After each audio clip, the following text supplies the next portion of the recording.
Welcome to Drift Off to History, where we bring calm stories for curious minds.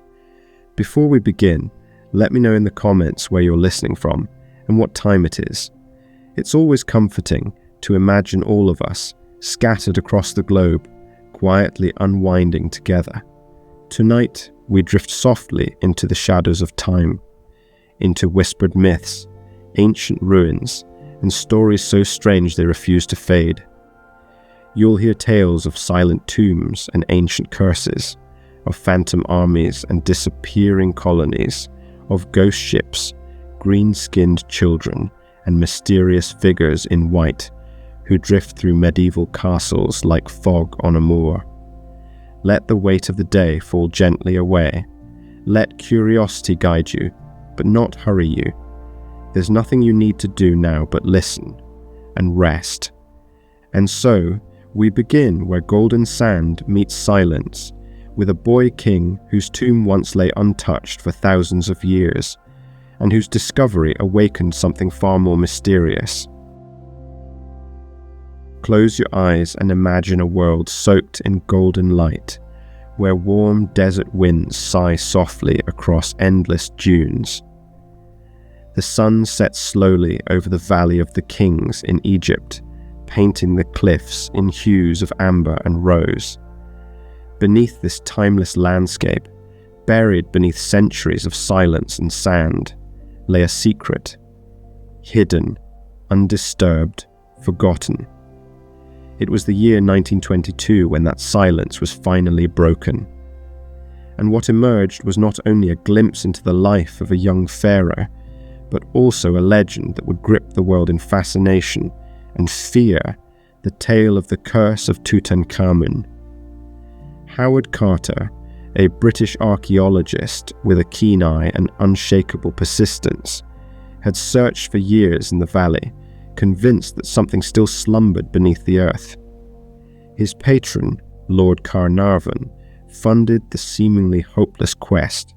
Season after season passed with little to show, yet Carter believed. Then, in November of that year, they uncovered a step. Not much at first glance, but one step became a staircase, and the staircase led to a sealed doorway. Behind it, untouched for more than 3,000 years, was the tomb of a boy king, Tutankhamun. When Carter peered inside, his candle flickering in the ancient darkness, he glimpsed what he would later call wonderful things. Treasures beyond imagining lay before him. Golden shrines stacked like puzzle pieces, carved beds in the shape of divine creatures, chariots, jewelry, alabaster vases, and at the heart of it all, the sarcophagus of the boy king himself. Tutankhamun had ruled during a turbulent time in Egyptian history and died young, perhaps before the age of 20. His reign had been brief, and by the standards of history, relatively uneventful, but his burial, richly adorned and astonishingly intact, would make him one of the most famous pharaohs of all time. Yet, as the tomb was cleared and its contents transported, a darker narrative began to creep into the public imagination. Only a few months after the tomb was opened, Lord Carnarvon died suddenly in Cairo. A simple mosquito bite had become infected, leading to blood poisoning. At the moment of his death, the story goes, the lights in the city flickered and went out. At his home in England, it was said that his dog let out a howl and fell dead to the ground. Sensational newspapers seized upon the details. The curse of the pharaoh, they claimed, had claimed its first victim. More deaths followed. George J. Gould, an American millionaire who visited the tomb, fell ill shortly afterward and died of pneumonia. A radiologist who had x-rayed the mummy died of a mysterious illness. Arthur Mace, another member of Carter's team, died of arsenic poisoning. The stories spread quickly, and soon nearly every misfortune that befell anyone linked to the excavation was whispered to be the result of the curse. But was there truly a curse? No such inscription was ever found in Tutankhamun's tomb. In fact, most Egyptian tombs do not bear curses at all. They instead contain prayers, invocations to the gods, or protective spells meant to safeguard the soul's journey through the afterlife. Still, the legend endured, perhaps because the idea of a curse is itself so deeply human, a story we tell ourselves about hubris, about disturbing what should be left in peace, about the arrogance of digging into the past. Some scientists have suggested practical explanations. The tomb, sealed for centuries, may have contained deadly spores, ancient bacteria, or toxic moles that could cause respiratory illness. The air inside was stale, possibly laced with invisible dangers. Others point to coincidence, exaggeration, or the power of suggestion. People expect a curse, and in time they find one. In every mishap, every misfortune, every untimely end, and yet, something about the tale still lingers. There is a mood to it, a quiet disquiet. When we imagine Carter brushing sand from gilded relics, or workers lifting the fragile mask of a long-dead king into the light for the first time in 3,000 years, there is awe, but also unease. Tutankhamun's tomb had remained sealed for millennia. The silence it held was sacred. What happens when that silence is broken? It is perhaps worth reflecting on the mindset of ancient Egyptians themselves. For them, death was not an end, but a continuation. The tomb was not a final resting place, but a house for the eternity of the soul. Everything in the burial, the amulets, the food offerings, the intricate spells of the Book of the Dead, was intended to ensure safe passage and protection in the afterlife. The mummy was not merely a corpse, but the vessel of a divine journey. To disturb that journey was to tamper with something beyond comprehension. And so, even if the curse is not real in a literal sense, it may be real in another. In the quiet violation of sacred space, in the irreversible act of opening a sealed door that was never meant to be unsealed, in the sense that some parts of the past, beautiful, powerful, mysterious, ask to be remembered but not touched. Tutankhamun himself, in life, was a minor pharaoh, but in death he became a symbol of splendor and mystery, of youthful fragility preserved in gold, and of the timeless fascination we feel for the ancient world. The curse, whether fact, fiction, or something in between, only deepened his legend, turning a forgotten king into a myth. As we step gently back from the sands of Egypt, let us leave the tomb undisturbed in our minds. Let its silence resume. Let its golden shadows slip back into slumber. We have visited the edge of a mystery, and now we drift onward. Ahead lies a different kind of haunting, not one born in the desert, but in the high towers of stone castles, where soft footsteps echo through ancient halls, where moonlight touches veils that shimmer in the dark, where the White Lady waits, not to harm, but simply to be seen. Let us follow her now into the mist. Let us step now from the sands of Egypt into the cool, grey hush of the European countryside. Here, nestled in the hills and forests, ancient stone castles rise like sentinels from the earth, quiet and imposing, their towers brushed by clouds, their walls cloaked in ivy and time. Within these castles, amid long-forgotten corridors and candlelit stairwells, there are whispers of someone else, a presence, a figure, draped in white and sorrow. She does not speak, she does not chase, she only lingers, watching, waiting, drifting. They call her the White Lady. The legend of the White Lady is not confined to one place. It is a ghost story with many names and faces, Yet all versions carry the same haunting grace. She is found in Germany and Hungary, in the valleys of Wales, the lakes of Ireland, the mountains of Switzerland, and even far beyond Europe. Always she is described the same way, pale and silent, cloaked in a flowing white gown, gliding through old buildings or across moonlit grounds, with a sadness too deep for words. In Ireland, one of the most famous tales of the White Lady is tied to Charles Fort, a star-shaped stronghold overlooking the sea in County Cork. They say she was a young bride, newly wed to a soldier stationed at the fort. On the night of their wedding, her husband was mistakenly shot by a sentry, a tragedy born of confusion and cruel timing. When she learned of his death, she threw herself from the ramparts into the cold waters below. Since that day, locals and visitors alike have claimed to see her drifting along the battlements, her wedding dress fluttering like sea foam, her face hidden beneath a veil of grief. In Germany, the White Lady of the Hohenzollern dynasty was said to be Countess Kunigunde, a noblewoman who disobeyed her family and married beneath her station.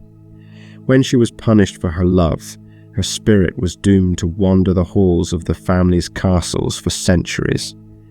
She's said to appear before moments of great misfortune, not as a harbinger of doom, but as a sorrowful witness. Similar stories echo through the halls of old French chateaux, Polish palaces, and Czech strongholds. In most versions, the White Lady is not vengeful.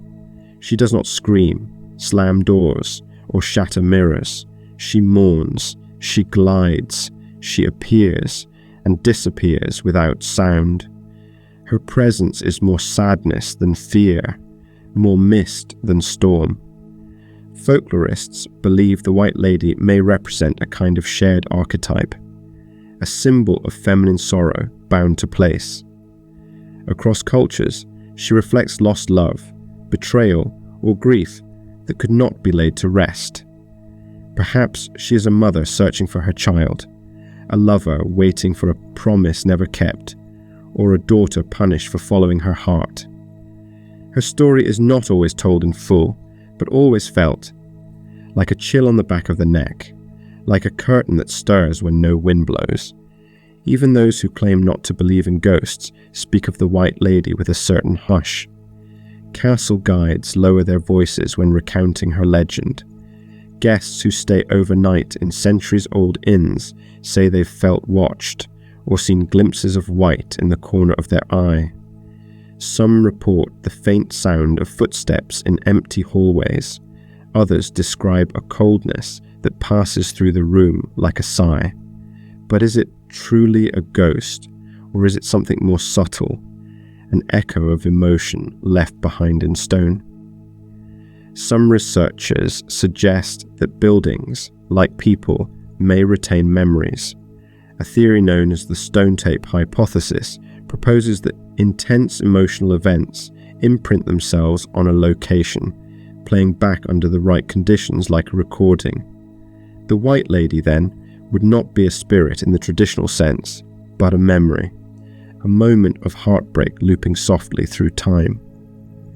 There's also a psychological aspect. The brain, particularly when sleepy or anxious, can create shapes from shadows, footsteps from silence, even figures from flickering candlelight. Old castles are filled with creaks and chills, and our imaginations, finely tuned for storytelling, fill in the rest. But even so, many who encounter the White Lady believe in her not because of logic, but because of feeling. Her presence, they say, is not frightening, but profound, not terrifying, but touching. And then there's the color white. Across cultures, white carries powerful symbolic weight. In some places, it is the color of purity and peace. In others, it represents mourning and death. Ghost stories often give their figures white robes, not because of coincidence, but because of the weight the color carries in the human mind. White is the blank page, the veil, the mist. It is silence in visible form. What makes the legend of the White Lady so enduring is perhaps this quiet universality. She could be anywhere, she could be anyone, and yet she remains elusive, seen only in passing, heard only as a whisper, felt only as a hush. She invites not fear but empathy. Her presence asks a question rather than offering an answer. Why does she linger? Is she truly trapped, or do we simply need her, as a symbol of the sadness we don't always know how to name? As we leave the high towers and shadowed corridors behind, we carry with us the feeling of her presence, that drifting sorrow, that fragile silence. A reminder that not all hauntings are cruel. Some are gentle, like lullabies remembered from childhood, or tears long dried. Now, we turn toward a different haunting. This one echoes not through stone walls, but across open land. A battlefield, shrouded in mist, where the clash of swords once rang out and voices of the past still march beneath the earth. Let us journey now to Scotland, and the Spectral Army said to rise again upon the fields of Bannockburn. The wind that rolls across the hills of Scotland carries with it more than the scent of wild heather and rain.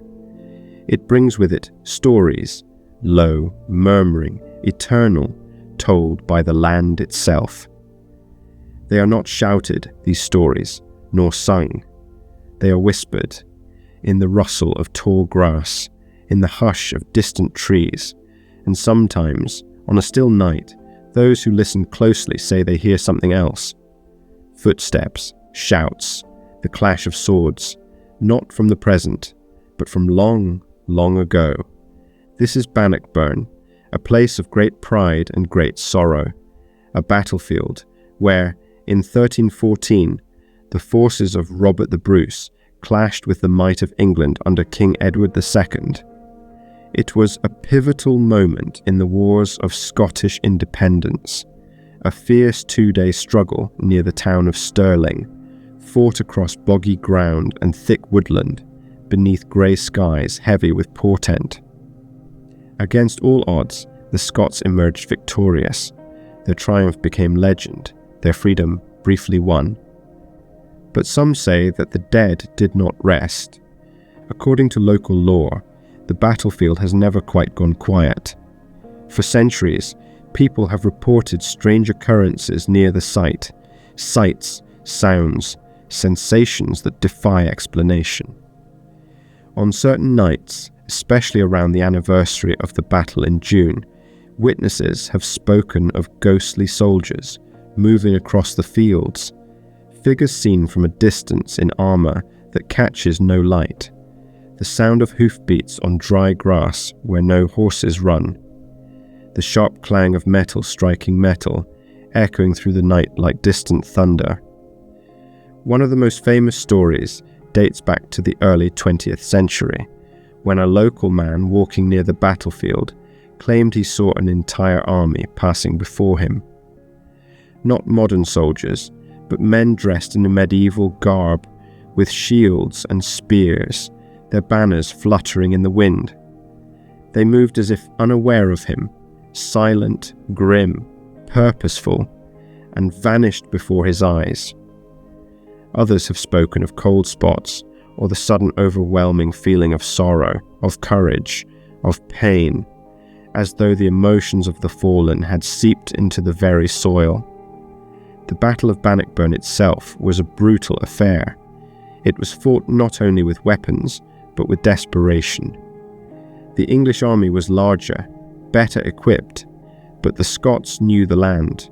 Robert the Bruce, fierce and clever, positioned his troops carefully, using the terrain to his advantage. He even personally killed an English knight, Henry de Bohun, in single combat before the battle began, a moment that electrified his men and became the stuff of legend. The fighting was intense and chaotic. Armoured knights struggled in marshy ground. Horses flailed. archers loosed their arrows into the sky, hoping to pierce through the Scottish shield walls. And all around them, men shouted and fell, rose again and fought, and fell once more. The battlefield became a patchwork of courage and agony, glory and loss. It is no wonder, then, that Bannockburn is considered one of the most haunted places in Scotland. But is it haunted by ghosts or memory?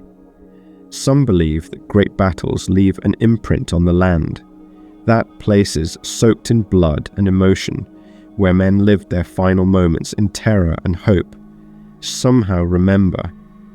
These places hold echoes, like grooves worn into a record, and on certain nights, under certain conditions, the past plays back, like a distant dream finding its way to the surface.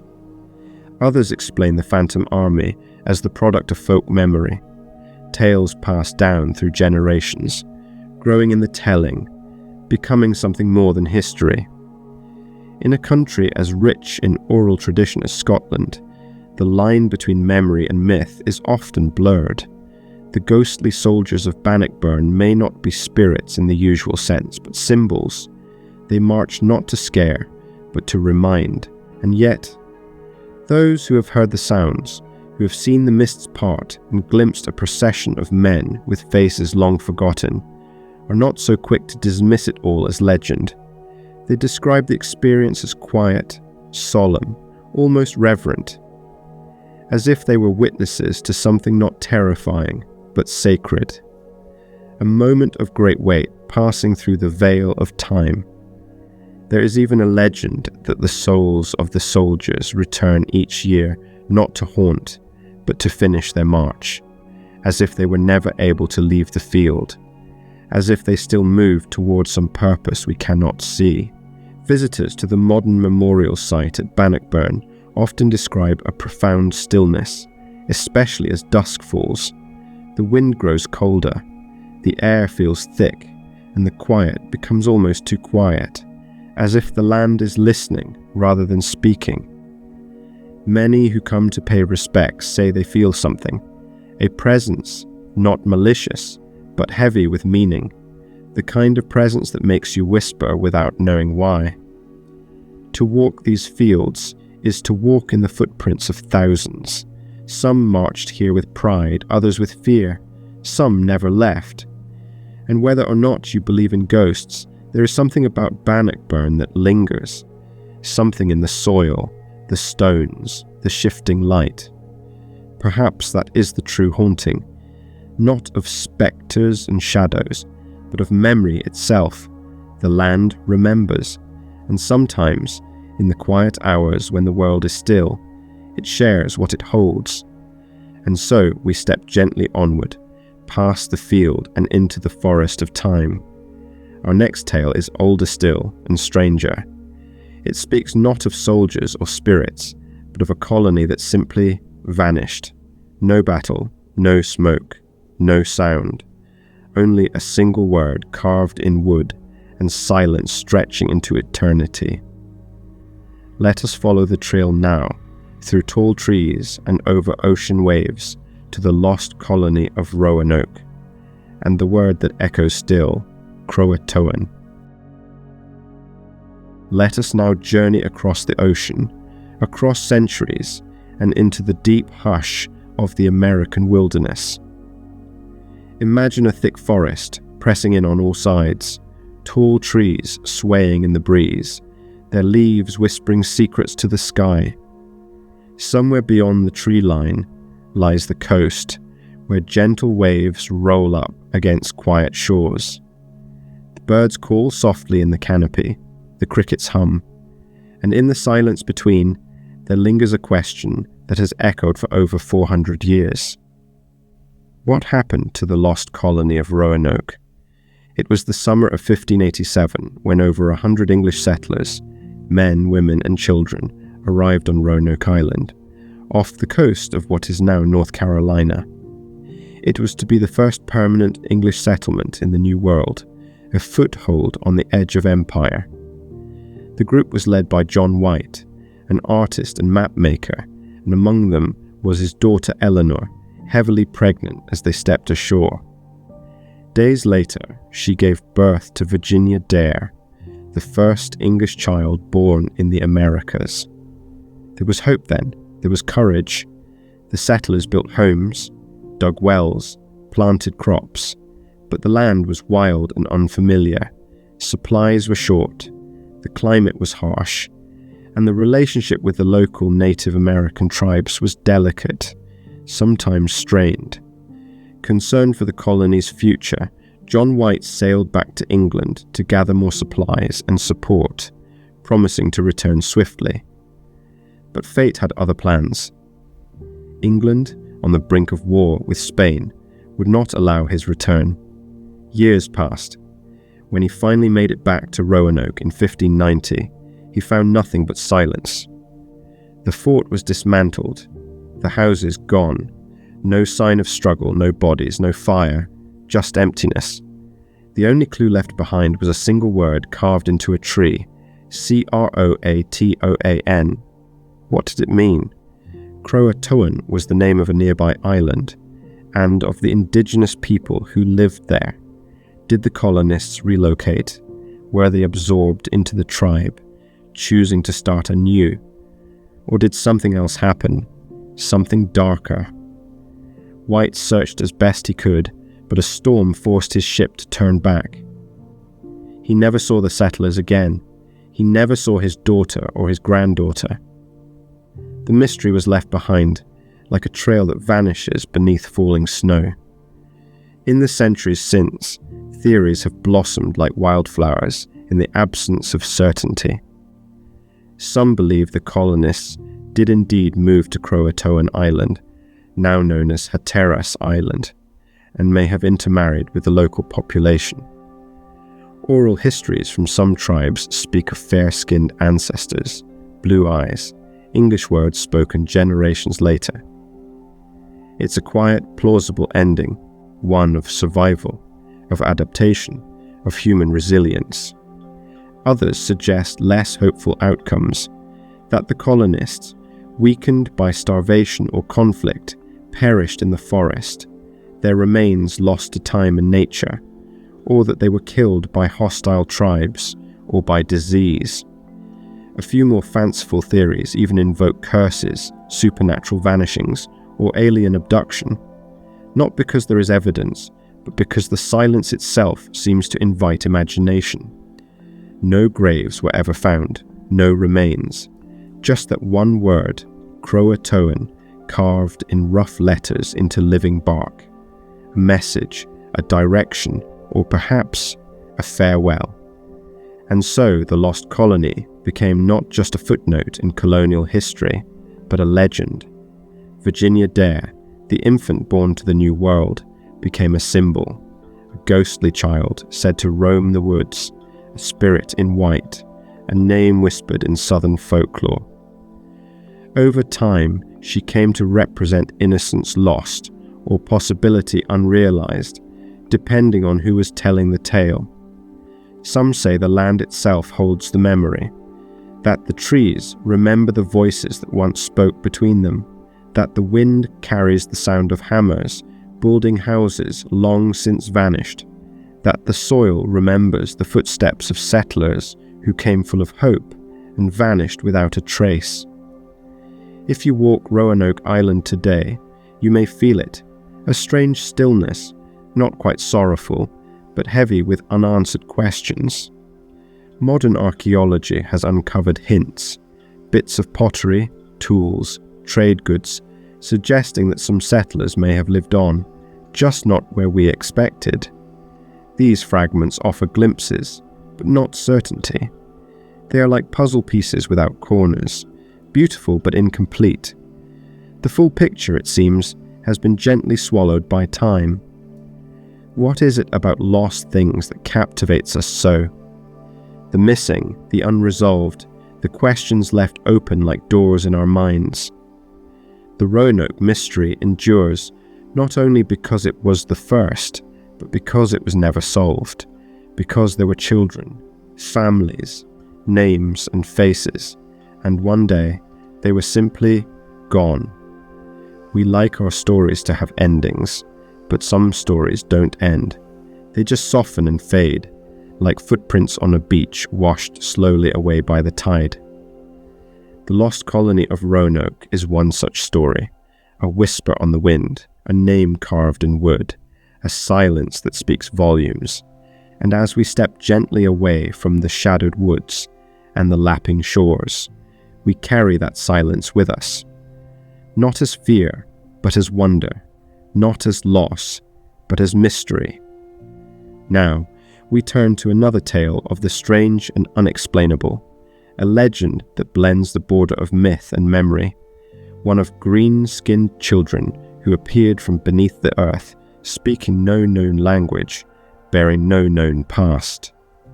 Let us follow that mystery next to the quiet fields of medieval England and the legend of the Green Children.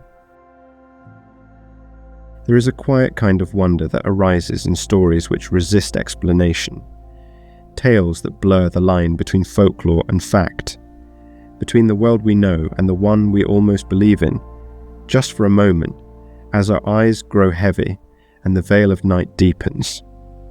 One such tale comes from the rolling green fields of 12th century England, a story whispered in medieval chronicles, told with wide eyes by villagers and scribes alike.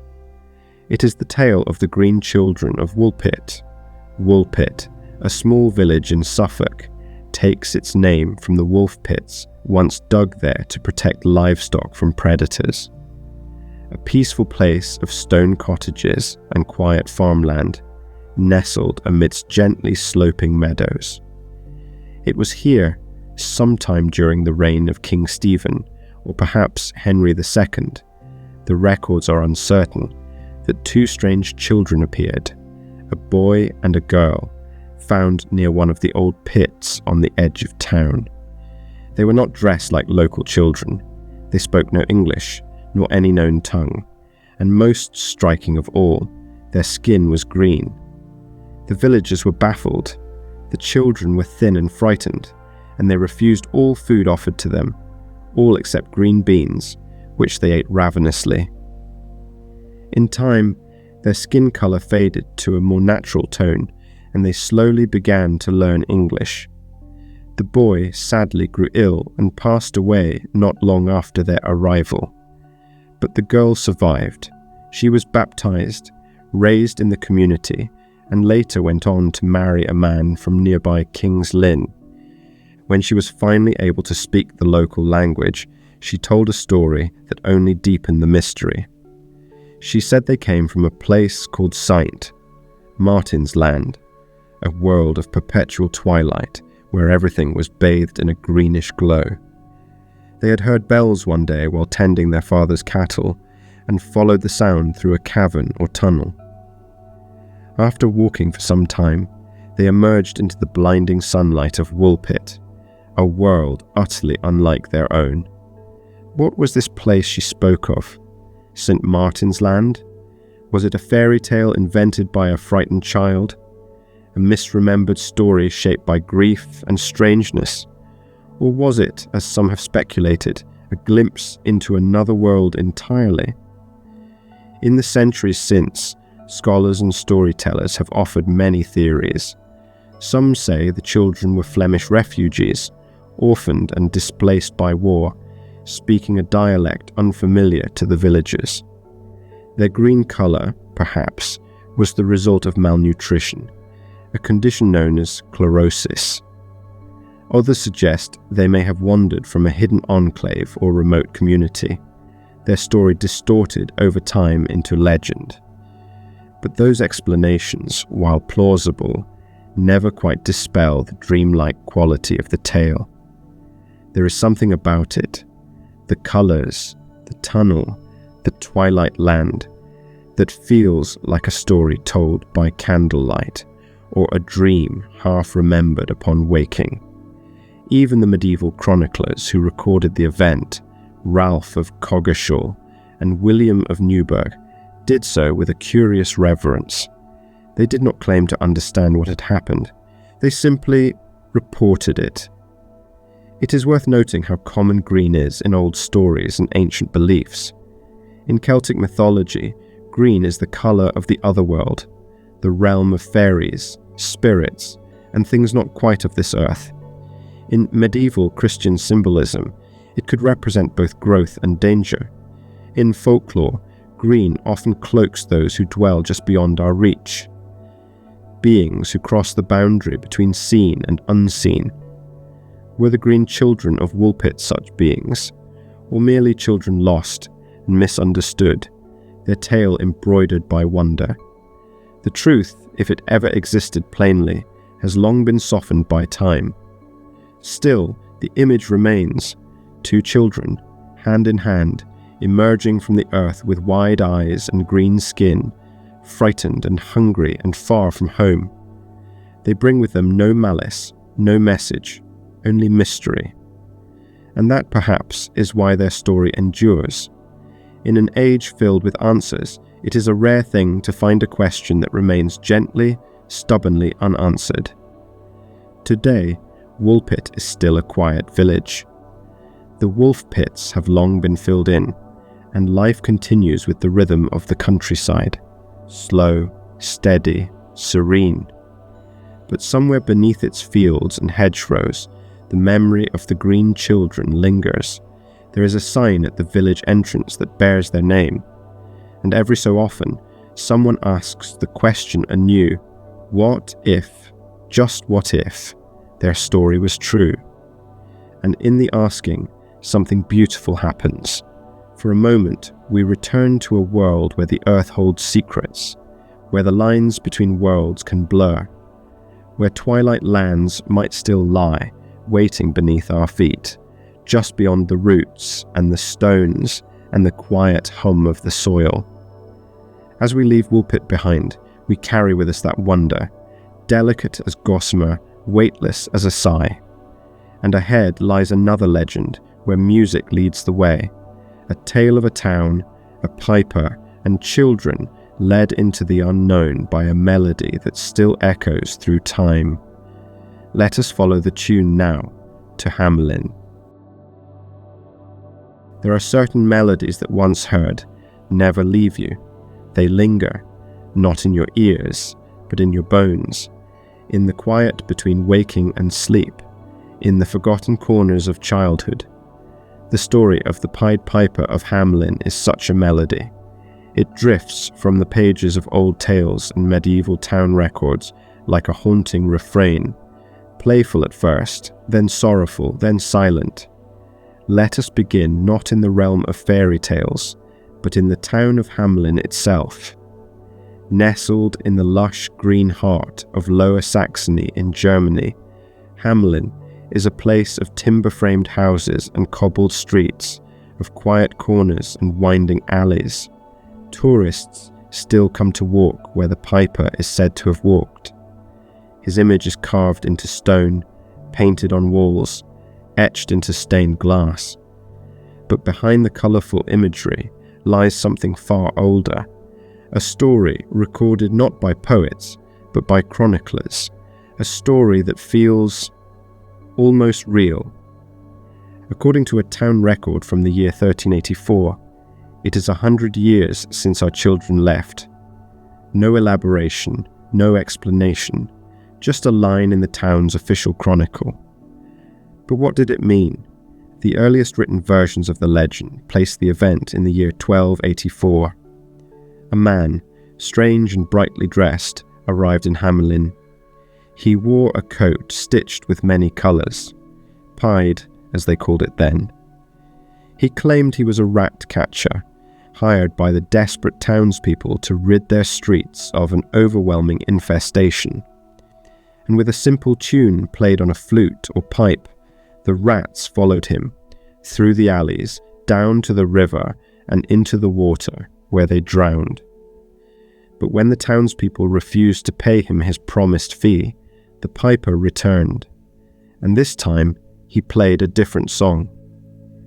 It was the morning of June 26th, 1284, when, according to legend, he walked the streets once more, this time drawing not vermin, but children. 130, some say. They followed him, laughing and dancing to the edge of town, and then they vanished, into a mountain, some claimed, into the woods, into legend. Only 3 were left behind, a lame boy who could not keep up, a deaf girl who could not hear the music, and a blind boy who could not see the path. The rest were gone, and they never returned. What are we to make of this tale? At first glance, it seems a simple fable, a warning perhaps against greed or broken promises, a moral dressed in medieval whimsy. But then there are the records, not fanciful poems, but sober entries in church books and town scrolls. The earliest versions of the story do not even mention rats at all. That detail seems to have been added much later. Originally, it was not a story about pest control, but about loss. Some scholars have speculated that the tale may refer to a real historical migration, that the children were actually young people recruited to colonize new lands in Eastern Europe, as many Germans were during that time. Others suggest plague or a mass tragedy, or even a ritual expulsion of young people, something that over generations was softened and transformed into folklore, a way of remembering without remembering.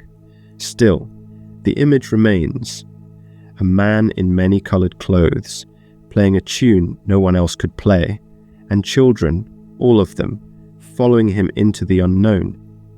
It is a story that resists closure, for in every version, the end is the same. The children are gone, and the town is left behind in silence. And perhaps that's what gives the legend its haunting power. It taps into a deep, almost universal fear, the loss of innocence, the vanishing of what is most dear. And it does so not with screams of violence, but with music, with joy, with trust, with a song that leads you away before you realize where you're going. In Hamelin today, there is a street called Bungalowsenstrasse, the street without drums. Tradition holds that no music may be played there, out of respect for what was lost. Even centuries later, the silence holds. It is a silence filled not with fear, but with reverence. And what of the Piper himself? Is he a villain, a trickster, a force of nature, or something older, stranger, a spirit of consequence, neither good nor evil, only inevitable? His colours, his flute, his otherworldly ability to enchant, these are the marks not of a man, but of something deeper, something mythical. He reminds us, perhaps, that music has power, that beauty can be dangerous, that promises matter, and that the young are always watching, always listening. And maybe that's why the Piper walks still, not in reality, but in our minds, in every song that carries a touch of sorrow, in every story that begins with laughter and ends with loss. He is not forgotten. He never truly is. He waits in the quiet. He hums a familiar tune. As we drift away from Hamelin, the flute fades behind us, the music softens to memory, and once again we are left with silence, a silence that holds both sadness and wonder. Now we turn toward the sea, toward a ship that sails through no port and answers no call, a ship doomed to wander forever across stormy waves, its sails full of wind but never of peace. Let us follow that ghostly vessel into the mist. Let us meet the Flying Dutchman.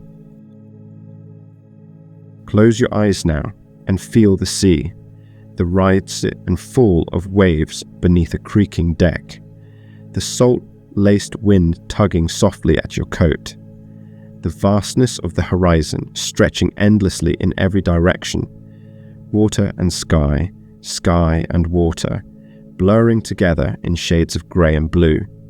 Somewhere in that quiet rolling emptiness, a ship appears. Sails full, though no breeze is felt. Lanterns glowing with no flame. No voices call from its deck, yet its presence is unmistakable. This is the Flying Dutchman, the ghost ship that sails forever, never reaching shore. The legend of the Flying Dutchman is one of the sea's most enduring mysteries, passed down through generations of sailors who swear they have seen her, sometimes glowing, sometimes dark as shadow, always silent. She's said to haunt the waters around the Cape of Good Hope, where treacherous winds and towering waves guard the southern tip of Africa. It is here, amid storm and spray, that her cursed journey began. According to most versions of the tale, the ship was captained by a Dutchman, sometimes named Hendrik van der Decken, who, in the 17th century, refused to turn back during a violent storm. As thunder split the sky and waves battered his vessel, he cried out in defiance, swearing he would round the Cape, even if it took him until the end of time.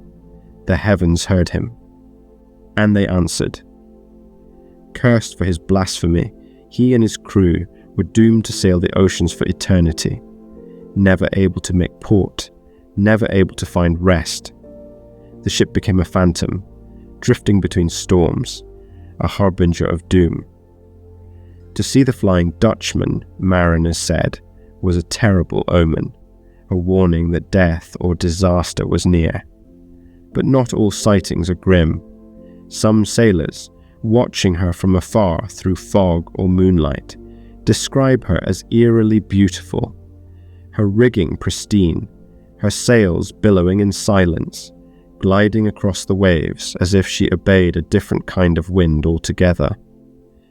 Others say she flickers like a mirage, visible for only a moment before vanishing again into the mist.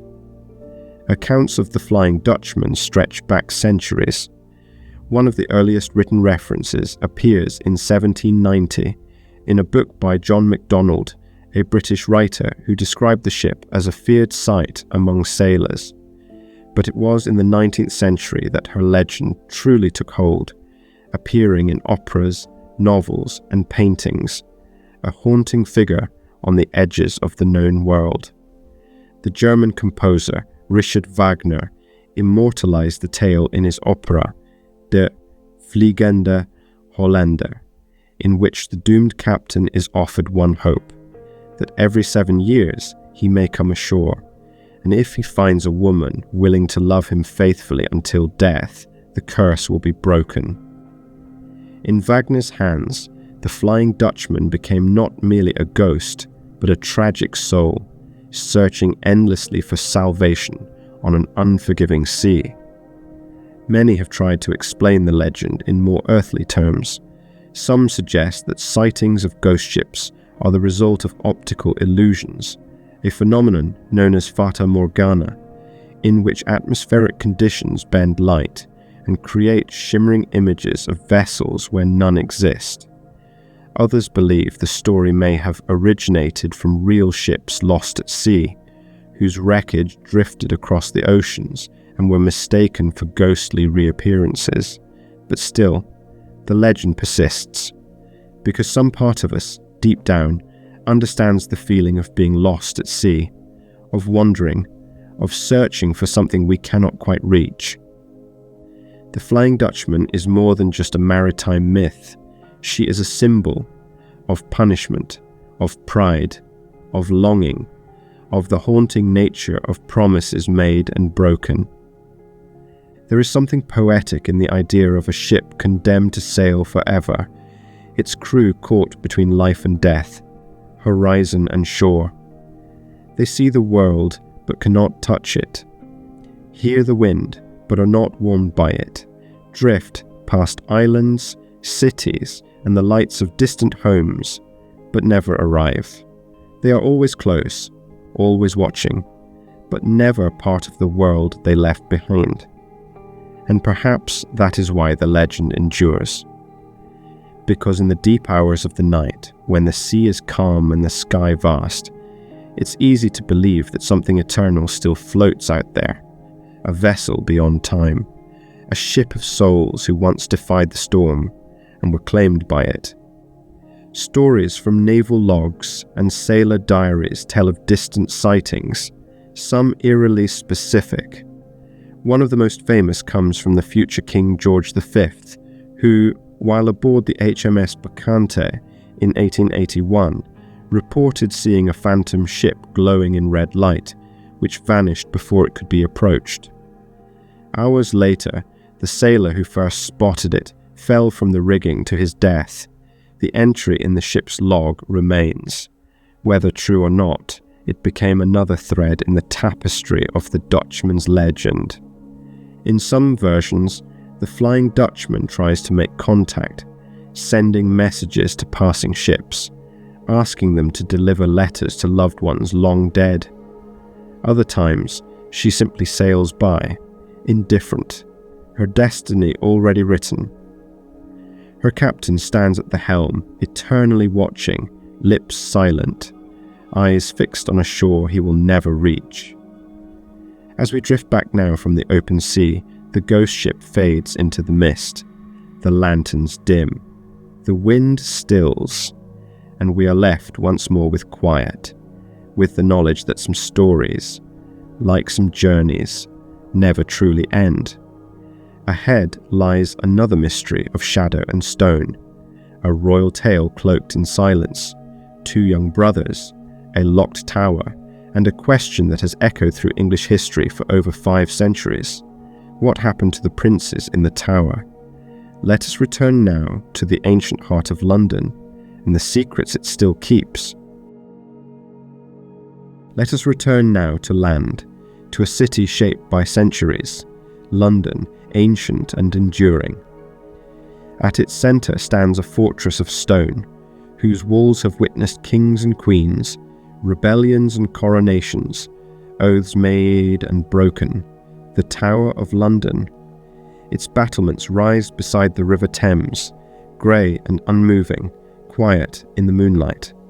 But within those walls, if you listen closely, there are echoes, soft, sorrowful, almost imperceptible, like whispers carried on cold air. And among the oldest, most chilling of those whispers, is the story of 2 young brothers, the princes in the tower. It was the year 1483. Edward IV, King of England, had died unexpectedly, leaving behind a 12-year-old son, Edward, Prince of Wales, who was to be crowned Edward V. His younger brother, Richard, Duke of York, was just 9. According to custom, young Edward was placed in the Tower of London for safekeeping before his coronation, a tradition meant to protect royal heirs in uncertain times. His brother soon joined him, and then they vanished. At first, the realm waited. The coronation was delayed. Whispers grew.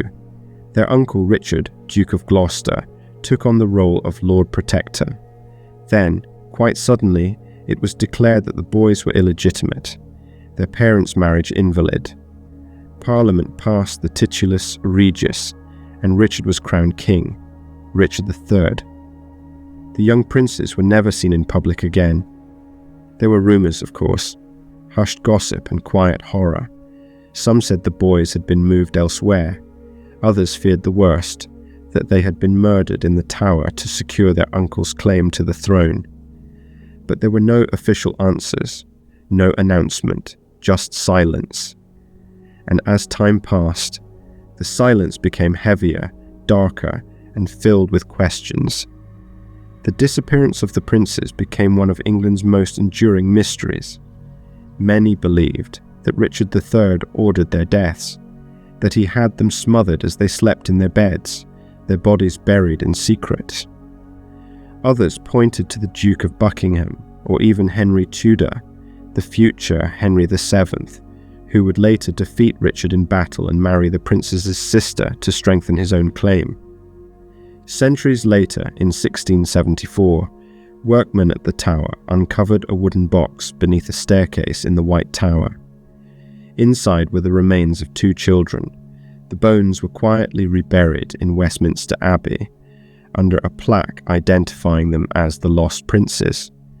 but no definitive examination was ever conducted, and so the mystery remained.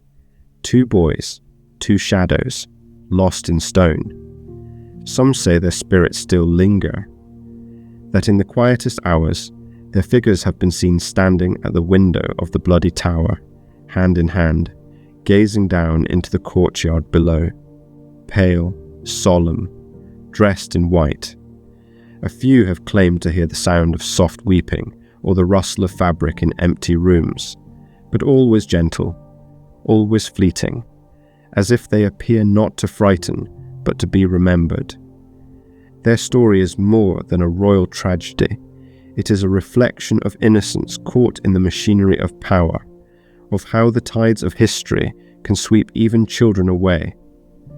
The tower, once built as a fortress, became in this tale a prison, not only of bodies, but of truth.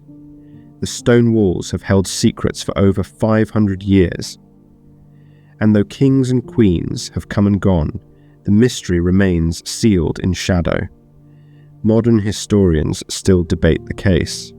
Some argue that Richard III, though politically poised to benefit, may not have committed such an act. Others suggest the boys were indeed murdered, but that the truth was buried as deeply as their bodies, hidden beneath layers of politics, propaganda, and time. Shakespeare's play Richard III, written over a century later, shaped much of the popular image of the king as a villain, a schemer, a murderer of children. But history is rarely so simple. The records are sparse, the testimonies contradictory, and the princes, who should have been the centre of the tale, left behind no voice of their own. Only silence. And yet, it is that silence that speaks loudest. In every painting, every statue, every quiet retelling, their absence is the thing most deeply felt. 2 boys, lost in the fog of history, not forgotten, but never quite found. Today, visitors to the Tower of London walk the same paths once trod by guards, queens, prisoners, and princes. The air is still, the stones are cold, and many pause at the bloody tower, where the boys are believed to have last lived.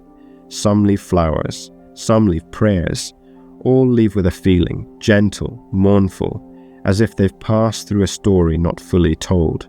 Perhaps that's what makes the legend endure, not the drama of the throne or the crime itself, but the quiet sadness of 2 young lives interrupted, and the haunting idea that even in a palace of kings, the most vulnerable can vanish without a trace.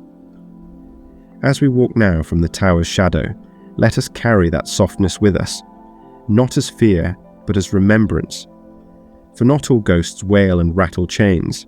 Some simply stand in the window, waiting to be seen. And now, we turn from stone to something stranger still. Not a place or a person, but a fever of movement, a strange, uncontrollable rhythm that once swept through a city and danced with death.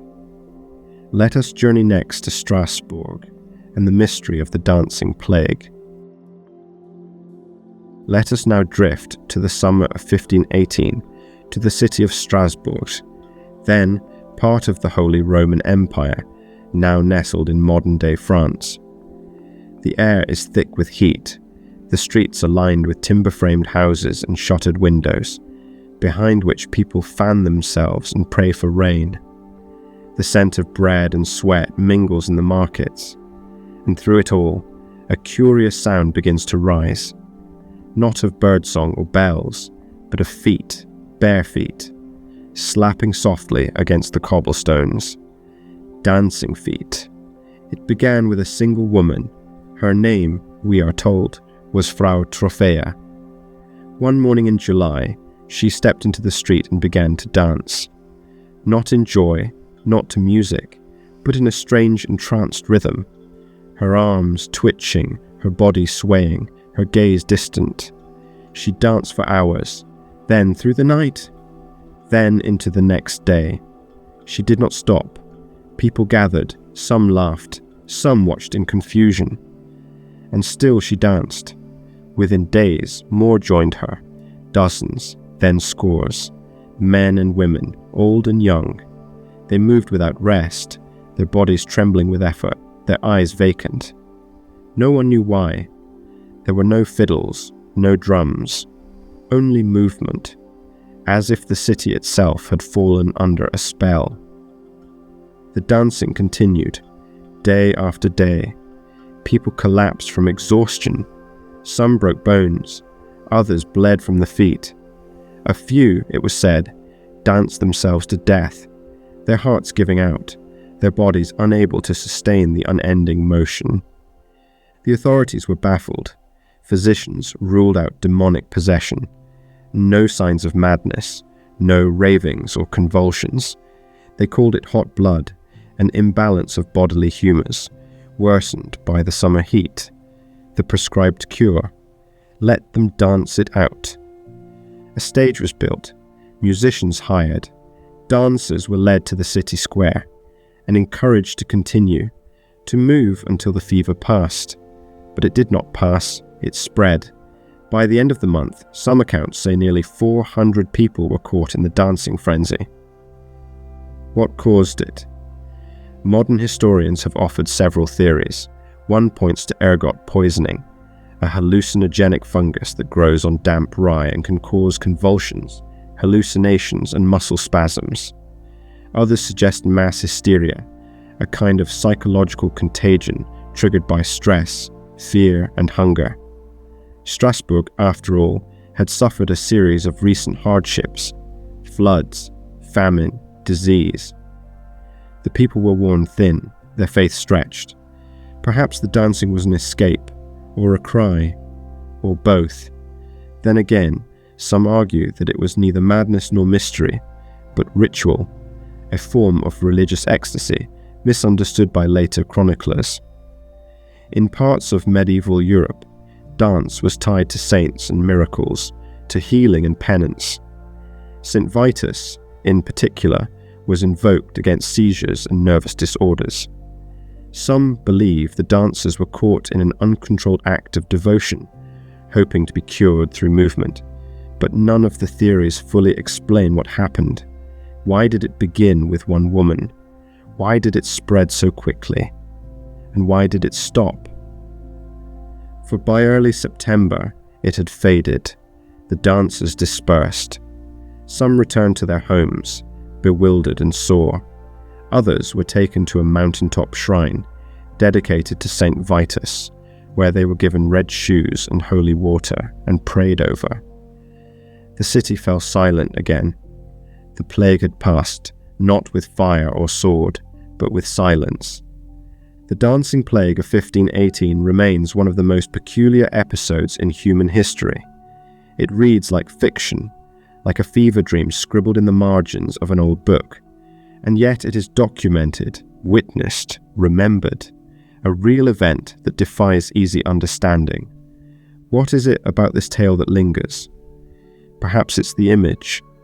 Hundreds of people, moving to a rhythm only they could hear. A city swept up in motion without cause or end. Bodies moving when the mind would rest.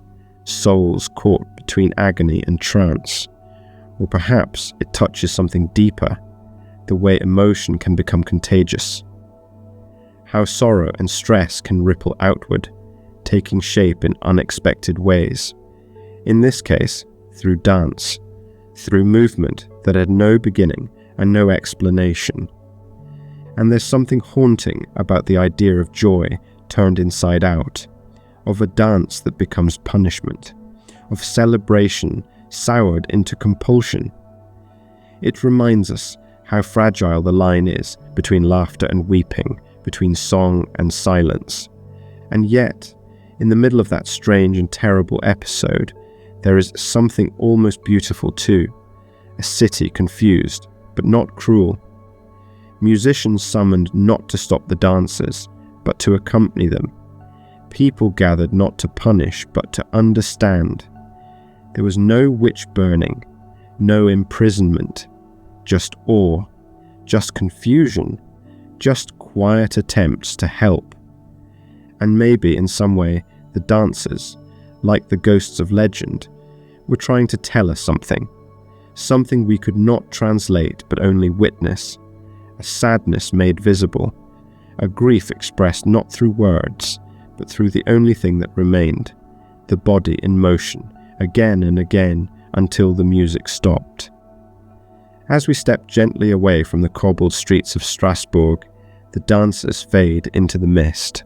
Their footsteps grow soft, their arms still, and the silence that follows is deep and strange, like the echo of music no one remembers how to play.